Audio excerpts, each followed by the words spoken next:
Magandang gabi po sa ating lahat. Nawa po ay tayo ay nakauwi na at safe sa ating mga bahay. Sa mga hindi naman po na naka-join pa rin, ay ingat po kayo sa pag-uwi. Ang ating pong topic ngayong gabi ay The God Who Fights for You. At matatagpuan po ito sa Deuteronomy chapter 3 verse 22. Atin pong basahin ang Deuteronomy chapter 3 verse 22. You shall not fear them, for it is the Lord your God who fights for you. Sa Tagalog naman po, huwag kayong matakot sa kanila sapagkat ipinakikipaglaban kayo ng Panginoon ninyong Diyos. Siguro po yung historical context lang po muna nitong verse na ito. Nire-recall po ni Moses no, yung journey ng mga Israelites, yung kanilang mga conquests, victories na as they prepare to enter the promised land. So, siguro dito lang po is nire-remind ni Moses kung paano natulungan ni Lord, natulungan ng Diyos ang mga Israelita na ma-defeat yung kanilang mga enemies kahit na may mas makapangyarihan pa sa kanila, kahit may mas malakas sa kanila. Parang iyan po yung pinaka parang context nitong verse na ito. So siguro um inire-reassure ni Moses. It serves as a reassurance for the Israelites that despite the challenges ahead that they are bound for or bound to enter, so God will continue to fight for their behalf. So siguro yun lang po yung parang backgrounder kung bakit ito po yung pinaka-verse natin na you shall not fear them for it is the Lord who fights for you. So I think na isa sa mga kailangan nating i-highlight po dito sa verse na ito is fearlessness in God's power. So how do we fight fear? It is by God, by trusting in the God who fights for us. So what do we do kaya kapag um, may fear tayo? So how do we fight that fear? Usually, kapag meron tayong fear, may nararamdaman tayong insecurity, or meron tayong danger na nararanasan or nararamdaman. Pero it is in our fearlessness in God's power that we trust in the God who fights for us. So if God is for us, who can be against us, 'di ba? 'Yun ang isa sa napaka parang sikat na mga naririnig natin na verses. If God is for us, who can be against us? So if God is for us, there is nothing to fear. We have nothing to fear in this world. So you have nothing to fear in front of us or in our future.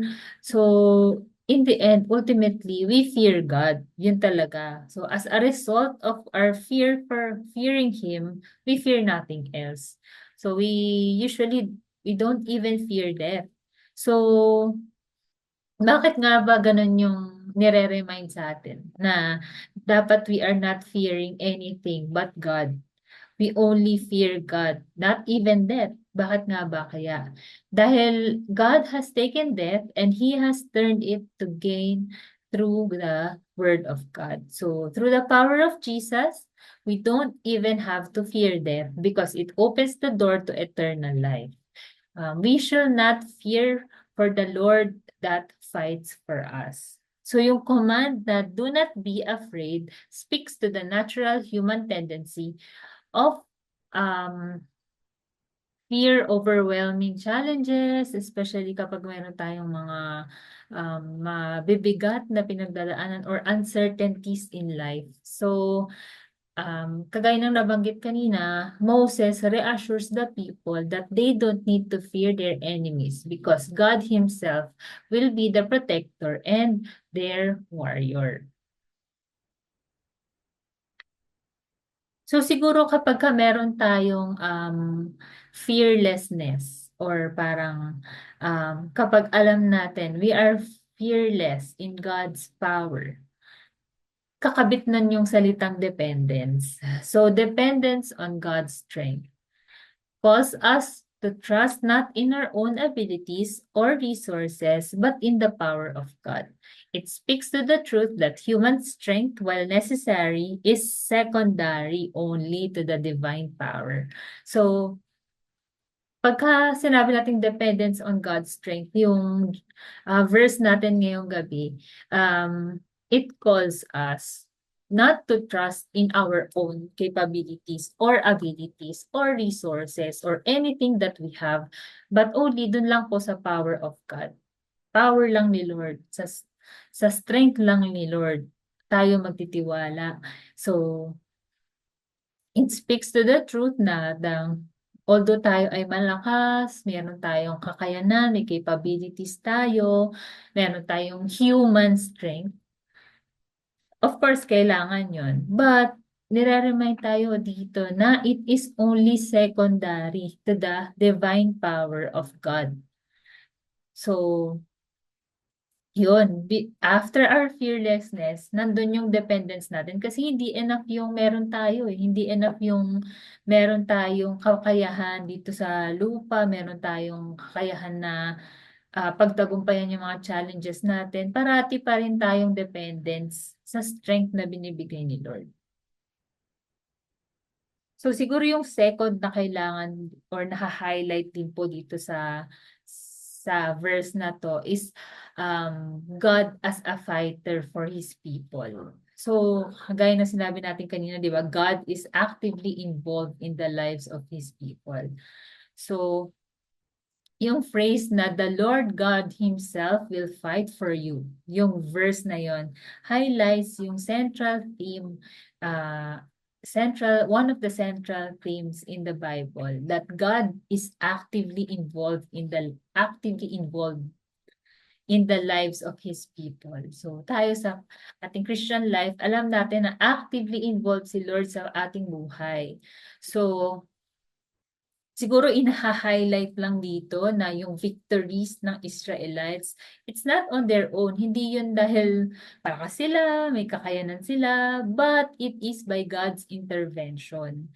So napakahalaga po na ma-recognize natin na yung idea of fighting for His people is it's God that's facing or the overwhelming all the odds for His people. So yun po siguro, hindi lang yun kailangan, but kailangan i-highlight po ngayong gabi. And under po nito is God's sovereignty and faithfulness. So the promise that God will fight for Israelites speak to His sovereignty and faithfulness. It affirms that God does not abandon His people even in the fear of daunting challenges. It also suggests that God's plans are unstoppable when His people walk in obedience to Him. So siguro dito po, napakaganda na maha-highlight natin na God does not abandon His people. Kagaya po ng nangyari no, dun sa kanina na nire-recall ni Moses ko ano yung mga nangyari sa journey ng Israelites on how nila na-reach yung promised land. Makikita natin doon na hindi iniwan ng Lord, hindi iniwan ni God ang mga Israelites hanggang sa makarating sila sa promised land. So, isa yun sa mga gustong i-highlight for this verse. Not only God as a fighter, God's involvement, but His overall sovereignty and faithfulness na hindi niya iniwan yung kanyang mga tao. And I think for the third point po that I wish to highlight ngayong gabi is siguro it is encouragement for future battles. So nandito yung patuloy at patuloy na timeless encouragement, no? It reminds believers today that we are not left to fight for our spiritual battles alone. God is with us fighting for our behalf. So at least dito po no, sa context na po on our time. Kasi kanina po yung we are talking about sa fight God as a fighter for His people. Ang context was um, yung naging journey ng Israelites. But for this key point po,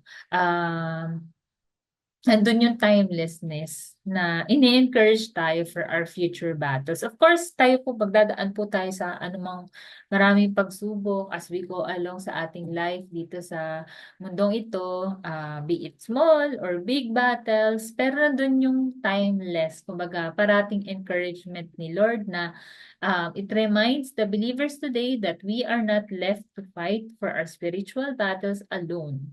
So, hindi tayo nag-iisa. So, napaka-reassuring siguro nung verse na to. Yun siguro yung word na, di ba? We are overcoming fear. We are fighting, not only alone, but with God. With God with us. So, siguro, how can we be encouraged kapag sa mga ganitong may future battles tayo? Siguro, it's victory through God's presence. So, true victory comes out not just from strategies, weapons, plans, numbers that we have, but also through the presence and power of God. This can apply not only to physical battles, but also to spiritual and emotional struggles. So siguro, ngayon kasi syempre hindi na masyadong applicable yung mga strategies, weapons, hindi na kasi ngayon gano'n yung physical battle. But ngayon, ang more on emotional na yung or mental battle na yung mental health, emotional health natin, yun na yung mostly being attacked.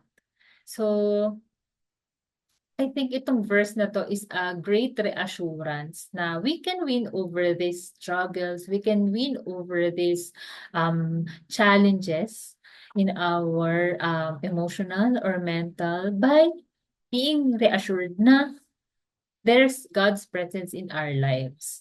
So, be it kahit meron tayong mga sariling plans, meron tayong sariling strategies, at meron tayong sariling gusto mangyari sa buhay. Of course, minsan may pagkakataon na derail tayo sa mga plano natin or nagkakaroon tayo ng mga obstacles, kumbaga. Pero, um, this only, sa isa lang tong verse na to, sa nagre-reassure sa atin na God's presence with us through His power.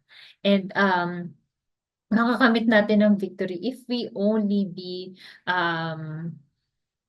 reminded and be assured, hindi tayo magpapaderail dun sa ating mga problema or hindi tayo magre-rely sa ating mga plano, sa ating mga um, own strategies, kung bagkus ay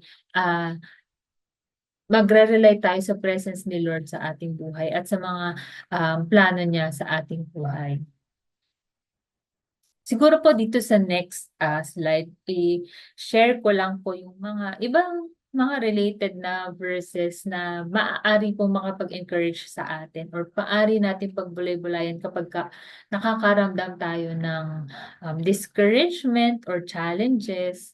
At isa po dito is according to Romans chapter 8 verse 31. Ito na rin po yung na-discuss natin kanina. What then shall we say in response to these things? If God is for us, then who can be against us? And according naman po sa Exodus chapter 14, verse 14, the Lord will fight for you, you only need to be still. Diba? Napaka-reassuring po nung mga verses na to na, for example, nakaka-feel po ako ng mga down moments, discouraged moments. Siguro, balikan ko lang tong dalawang verse na to, baka maging okay na ako eh. Ayan. So, ano naman po kaya yung mga practical life applications nung verse na discuss natin ngayong gabi? Siguro po, sa tatlong bahagi ng ating, yung mai-share ko is sa tatlong bahagi ng practical life applications. First po is on facing personal struggles. So, kapag meron po tayong mga personal challenges, be it financial hardships, relational conflicts, or inner conflicts, inner turmoil, kumbaga, this can be a source of encouragement. So it reminds us Christians that we do not have to face the battles alone and that God is actively working for our good. So siguro yun, kapag yung kanina ko po sinasabi na kapag meron tayong mga personal struggles, this verse is a great reminder po talaga na kahit ano pang pinagdadaanan natin, this verse could be a source of encouragement and a reminder. So, pagdating naman po sa spiritual warfare, so usually po kasi 'di ba pagka Christian tayo, meron nga tayong mga kumbaga na-e-encounter na um, parang mainit sa pananampalataya at may mga pagkakataon naman na parang ang dali natin ang dali nating mas makakomit ng kasalanan at kung minsan nga yung tinatawag na spiritual darkness, kumbaga parang andun ka sa lowest of low mo pagdating sa spiritual health mo. So, siguro kapagka gano'n parang pinanghihinaan tayo, itong verse na 'to is, ultimately reminder din na yung battle na yun is not alone. Hindi tayo alone dun sa battle na yun, bagkus ay puwede nating, um, gawing reliant or puwede tayong mag-rely sa, um strength ni Lord, sa strength na binibigay ni Lord para ma-overcome yung, parang um, low moral natin in terms of, our spiritual life. And of course, ito naman yung trusting God and in uncertainty. So, kasi 'di ba, magkaiba yung meron tayong struggles. Alam na natin yun, eh, yung may struggles tayo. Alam natin kung ano yung struggle natin.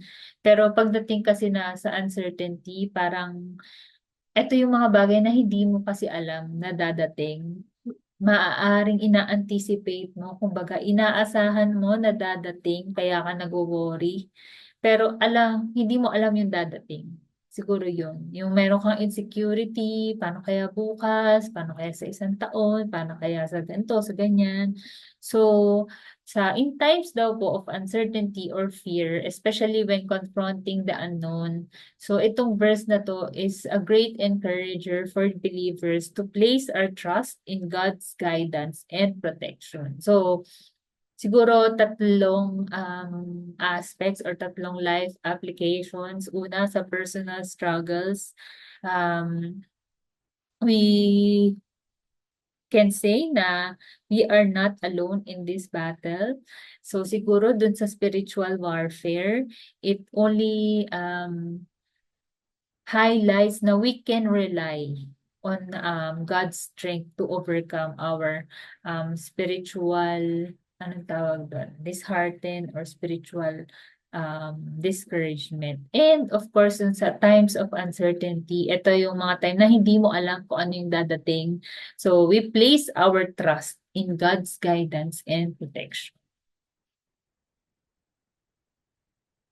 So siguro po ito ring verse na 'to is also, a great opportunity na ipag-pray po natin ang bawat isa na nakakaramdam ng fear, anxiety, discouragement, low or parang nakakaramdam ng mababang energy in terms of, the spiritual life. So, siguro po yun ang mga tao na nandito siguro napaka-great opportunity po yun para ipag-pray natin ngayong gabi. At hindi lang po yun, siguro, gayon na rin ipag-pray na rin natin po yung mga tao na hindi pa naaabot ng Word of God, mga hindi pa nakakakilala kay Lord na nakaka-experience din ng mga discouragement or personal struggles. So isama po natin sila sa ating, pananalangin ngayong gabi. Nag-prepare po ako ng short prayer para sa ipapag-pray natin ngayong gabi. Samahan niyo po ako ngayong gabi sa pagpe-pray sa bawat isa.